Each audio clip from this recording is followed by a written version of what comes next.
Hello students, how are you? Welcome to my channel educational scholar और मैं doctor Sophia. आज के इस लेक्चर में मैं oxidation of fatty acid chains के बारे में आपको बताऊंगी। ऑक्सीडेशन का मतलब होता है कि जब ब्रेकडाउन होती है और फैटी एसिड्स की जब ब्रेकडाउन होगी, फैटी एसिड्स जो हैं वो बॉडी में सोर्स ऑफ एनर्जी के तौर पर एक्ट करते हैं उस वक़्त जब आपके तमाम अदर एनर्जी सोर्सेज जो हैं वो डिप्लीट हो जाते हैं।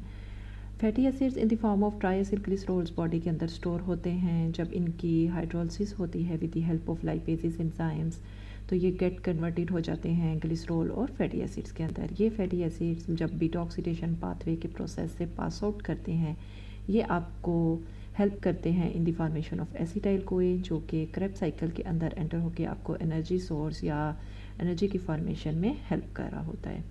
फैटी एसिड की chain length they could be odd chain fatty acids हो सकते हैं, इवन चेन फैटी एसिड्स हो सकते हैं। आपको डिस्क्रिप्शन में लिंक मिल जाएगा जिसमें मैंने इवन चेन फैटी एसिड्स के बारे में एक्सप्लेन कर दिया है। ठीक है, अगर आपने वो वीडियो नहीं देखी तो पहले डिस्क्रिप्शन में जाके उस वीडियो को देखें ताकि आपका मेन कॉन्सेप्ट क्लियर हो जाए। Because oxidation of fatty acids of odd chain fatty acids is also related to that of the even chain fatty acids. So कुछ एडिशनल स्टेप्स होंगे, मेन इज़ दी सेम। लेकिन आगे जाने से पहले आपसे रिक्वेस्ट है कि अगर चैनल को सब्सक्राइब नहीं किया तो काइंडली इसे सब्सक्राइब कर दें। अब क्या है कि मेन प्रोसेस आपका सेम होगा। जब सपोज़ एक एग्जांपल ले लो कि 10 कार्बन फैटी एसिड चेन है, वो आपको एसिटाइल को ए की फॉर्मेशन में हेल्प कर रही है। At the and last step जब ऑक्सीडेशन का होता है, आखिरी साइकिल के बाद आपके पास 2 एसिटाइल को ए की प्रोडक्शन होती है। That will you come to know जब आप इवन चेन या बेटा एसिड फैटी ऑक्सीडेशन की पूरी वीडियो देख लोगे। But in case of odd chain fatty acids at the end आखिरी साइकिल के बाद आपको 1 एसिटाइल को ए और 1 प्रोपियोनाइल को की फॉर्मेशन होती है। Mostly odd chain fatty acids oxidation it takes place in bacteria as well as in the microorganisms, while final cleavage product is propenyl CoA rather than that of the acetyl CoA.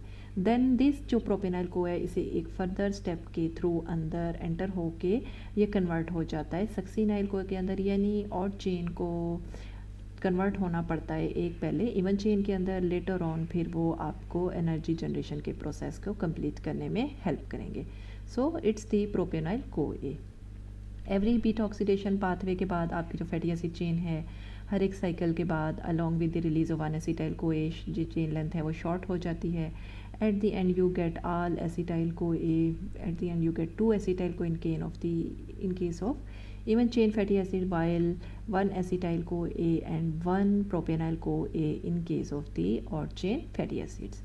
यहाँ पे हम example consider करते हैं कि एक 15 carbon chain थी जो कि एक ऑड चेन फैटी एसिड है। First cycle beta oxidation 4 pathway पास 4 इसके पाथवे के 4 स्टेप्स हैं। उन स्टेप्स के बाद it helps in the formation of 1 acetyl CoA along with the release of fatty acid chain containing 13 carbon. Then this in this after second cycle के बाद this 13 carbon convert हो गया again 1 acetyl CoA and 11 carbon chain. Then again at 6th cycle के बाद 1 acetyl CoA and production of 1 propionyl CoA। Then this propanyl CoA will need to undergo further step. ठीक है, ये propane यहाँ से मैंने बता दिया 2 कार्बन जो है वो आपके रिप्रेजेंट कर रहे हैं एसिटाइल CoA को, और 3 कार्बन जो है इट रिप्रेजेंटिंग आपके प्रोपेनाइल CoA को। देन दिस प्रोपेनाइल CoA जो है एडिशनल स्टेप्स के थ्रू कन्वर्ट हो जाएंगे सक्सीनाइल CoA के अंदर जो कि 4 कार्बन है। कौन सी एडिशनल स्टेप्स अभी कमिंग स्लाइड्स में उसके बारे में हम देखेंगे।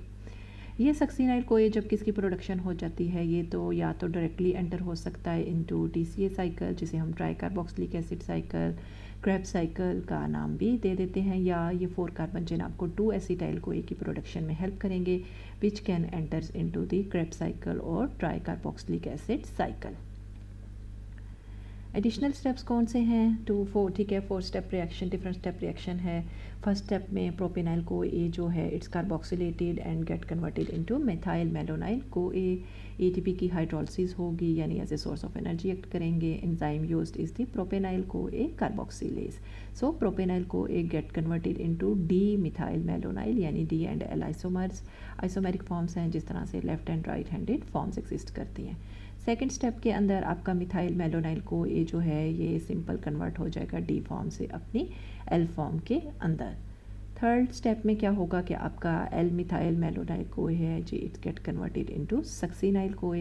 एंड फोर्थ स्टेप आपका वही होगा कि आपका ये जो सक्सीनाइल कोए है फिर ये या तो डायरेक्टली एंटर हो जाएगा कार्बोक्सिलिक एसिड साइकिल के अंदर ताकि आपको एनर्जी प्रोवाइड कर सके, या ये 4 कार्बन चेन फर्दर आपको 2 एसिटाइल कोए की प्रोडक्शन में हेल्प कर सकते हैं। सो नेक्स्ट है जी, सम केसेस में जो ऑक्सीडेशन है वो पैरोक्सिसोम्स में होती है, ये किन केसेस में होती है?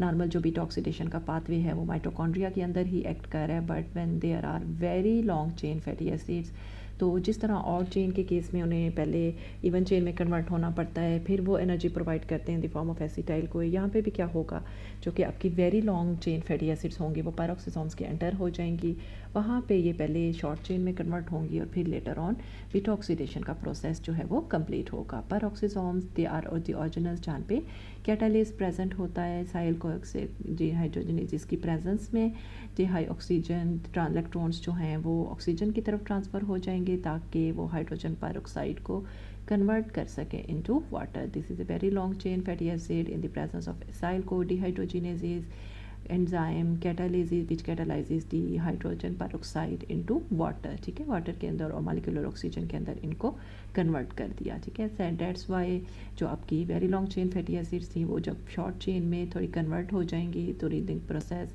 FAD जो है वो कन्वर्ट हो जाएगा FADH2 के अंदर। लेटर जो आपका ऑक्सीडेशन का प्रोसेस है फिर वो माइटोकॉन्ड्रिया के अंदर कंप्लीट हो जाएगा। Return over here instead of capturing the high energy electrons bye electron transport chair S occurs into the mitochondrial beta oxidation, यानी कोई एडिशनल स्टेप होगा जिससे आपकी very long chain fatty acid जो हैं वो थोड़ी स्मॉलर चेन के अंदर और later on beta oxidation process जो है वो कंप्लीट हो जाएगा।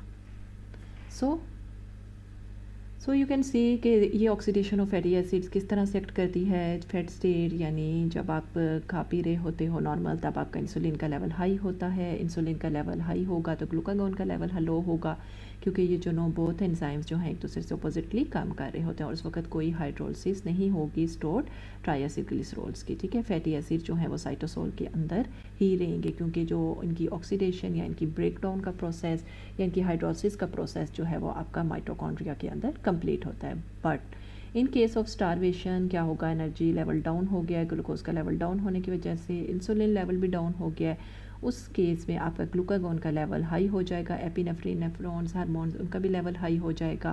तो स्टिमुलेट करेंगे एडिपोज टिश्यूज़ को, या जिन्हें आप एडिपोसाइट्स भी कह सकते हो, क्योंकि वहाँ पे ही ट्राइएसिलग्लिसरॉल्स जो हैं वो स्टोर होते हैं, ताकि लाइपेजेस एंजाइम्स की वजह से जो स्टोर ट्राइएसिलग्लिसराइड्स हैं वो ब्रेक डाउन हो जाएं।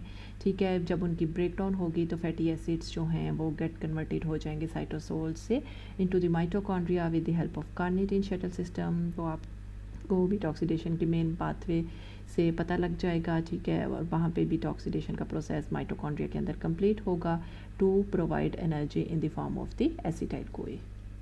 सो that was all about the और चेन बीटा ऑक्सीडेशन पाथवे। ठीक है, और अगर आपको कोई क्वेश्चन हो तो कमेंट में मुझसे पूछ सकते हो। अगर लेक्चर अच्छा लगा हो तो please like share and subscribe ज़रूर कीजिएगा। नेक्स्ट लेक्चर तक के लिए अल्लाह हाफिज़।